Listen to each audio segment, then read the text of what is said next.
So, we went over to her place, and it's really nice. I mean, we walked in, I saw her bookshelf, and lo and behold, another thing we have in common, we both like to leisure read. And not only that, but we like to leisure read the same kind of stuff. She had several books about the brain and how religion and faith kind of works into the brain, and like why we even believe in what we believe in. She had a whole bunch of books by Oliver Sacks, who is one of my favorite authors. He's a neurologist.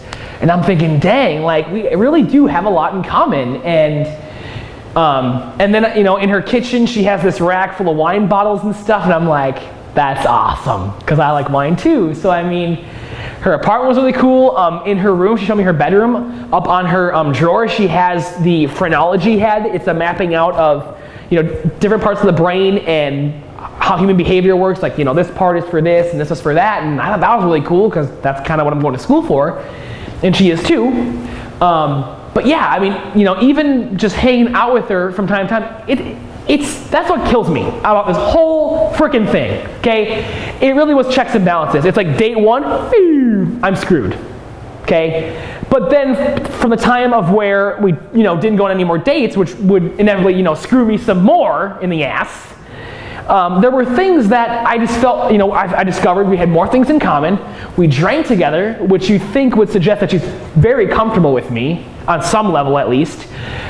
And yeah, so we had all these things. So it was checks and balances. So my head was getting really screwed with. Like, she showed me these signs that she wasn't into me, but we had a shitload in common, and we drank together. Like, I thought that would, I thought it would be like, I'd go over to her place, and we'd pop in a movie, right? And then we'd have a drink, and then one thing would lead to another, and we'd kiss or make out or something, and then boop, like we'd just start dating. I mean, how cool would that have been, right? Like, shit, even if we would have kissed, and then she's like, oh, I'm sorry, I shouldn't be doing this. That would have been fucking awesome.